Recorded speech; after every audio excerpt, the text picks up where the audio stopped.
सबसे पहले मैं शिव की जनता का धन्यवाद देना चाहूंगा कि उन्होंने एक अध्यापक के बेटे पे विश्वास जताया और प्रदेश की सबसे बड़ी पंचायत में सबसे युवा सदस्य बनने का मौका दिया।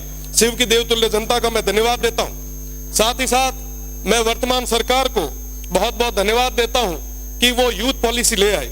घुमंतुओं और अर्ध घुमंतुओं के लिए पट्टे की व्यवस्था आपने की, जैसा कि पहले मैंने निवेदन किया था, इस सदन में मांग उठाई थी, उस पे काम हुआ, मैं उसकी बधाई देता हूं। साथ ही साथ राइजिंग राजस्थान एक सफल आपका आयोजन रहा, मैं उसकी भी आपको खूब खूब बधाई देता हूं। साथ ही साथ राइजिंग राजस्थान में हम सभी को जाने का मौका मिला, उसके एमओयू के बारे में पढ़ने का मौका मिला। रोज अखबारों में बहुत बड़ी बड़ी बातें उसको लेके लिखी जाती थी। 35 लाख करोड़ के एमओयू हुए, बहुत बढ़िया है, होना चाहिए, स्टेट आगे बढ़ना चाहिए, विकास होना चाहिए, बहुत ज्यादा जरूरी। और जब उसके अंदर देखा कि 35 लाख करोड़ के एमओयूज में और क्या क्या है, तब पता चला कि साहब 28 लाख करोड़ तो हमारे अक्षय ऊर्जा के हैं। बहुत अच्छी चीज है, सब स्टेट में ऊर्जा तो होनी चाहिए।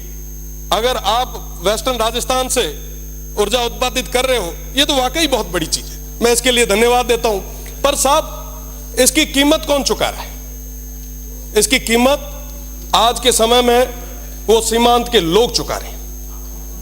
उस अक्षय ऊर्जा के नाम पे आप जितनी भी बिजली जनरेट कर रहे हो, आप बताएं कि इस स्टेट को क्या मिल रहा है उसके बदले।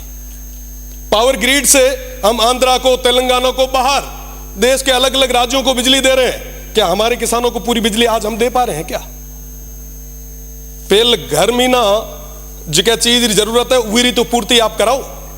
आज के समय में हमारे किसानों को कहीं बिजली नहीं मिल पा रही।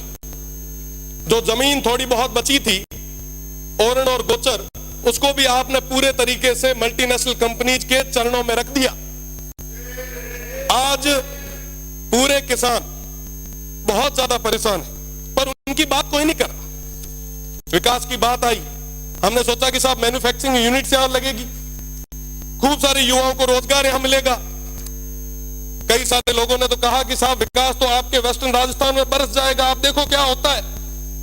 वही सपने हमें दिखाए गए जो रिफाइनरी आई उस समय हमें दिखाए थे। हमें कहा गया साहब ये आने वाले समय में दुबई बनेगा, जैसे शेखों के पास में रॉयल्स रॉयस की गाड़ी है वैसी आपके पास भी होगी। यहां पे अपार संभावना है। बदले में क्या हुआ? आज भी वो पश्चिमी राजस्थान, वो सीमांत के लोग वहीं खड़े। आज पुनः वैसे सपने उन भोले भाले लोगों को दिखाए जा रहे, उनको बताया जा रहा है कि साहब आपके यहां रेवेन्यू जनरेट होगा, विकास होगा। साहब सौर ऊर्जा का जो एक प्लांट लगता है ना, लगने के बाद में 2 गार्ड के अलावा तीसरा आदमी नहीं लगता वहां।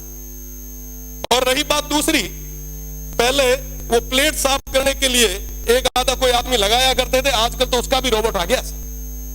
और वहां पे पूरे तरीके से वन्य संपदा थी, उसको पूरे तरीके से खत्म कर दिया गया। अभी महाराज जी कह रहे थे लंपी की बात, पिछले लंपी के दौर में हमने भी खूब सारा प्रयास किया।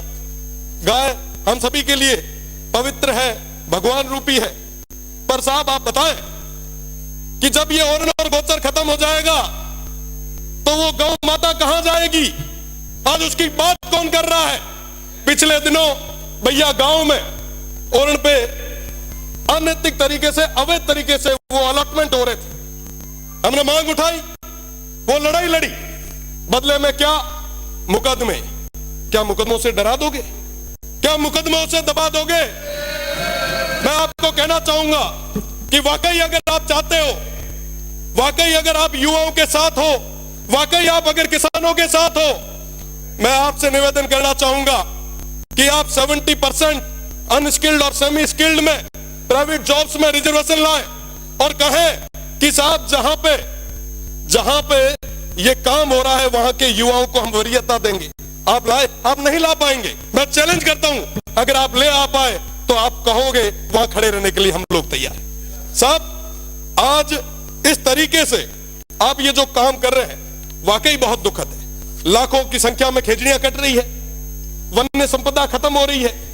आप याद करो तेजाजी महाराज को, बाबू जी को, हड़बू जी को, अमृता देवी जी को, जम्बेश्वर भगवान को, सब पर्यावरण के लिए उन्होंने क्या क्या नहीं किया। पर आज बदले में क्या हो रहा है? हम एक तरफ एक पेड़ मां के नाम लगा रहे हैं और दूसरे तरफ 100 पेड़ किसके नाम पे काट रहे हैं। जवाब मांगती है ये जनता, स्टेट देख रहा है। और मैं तो पश्चिमी राजस्थान के उन तमाम हमारे 47 माननीय सदस्यों से मैं कहना चाहूंगा, अगर समय रहते आपने उस क्षेत्र की आवाज को नहीं रखा तो वो जनता तैयार बैठी है। ये 1 साल निकल गया, 4 साल निकल जाएंगे, पता नहीं चलेगा। साहब उन लोगों के लिए, उन सीमांत के लोगों के लिए अगर कुछ भला कर सको तो कर लो, इससे बड़ा कोई मौका नहीं आना है। आप जिस सौर ऊर्जा की बात कर रहे हो, आप जिस विंड की बात कर रहे हो, मैं बताना चाहूंगा वो विंड जहां लगता है आसपास के 500 मीटर उस परिधि में कोई भी इंसान और आने वाली पीढ़ी वो सुन नहीं पाएगी। ये स्थितियां उस क्षेत्र में पैदा होने वाली है। साथ बात करनी होगी। मैं तो निवेदन करूंगा सभापति जी से कि आप नहीं होगा। माननीय सभापति महोदय,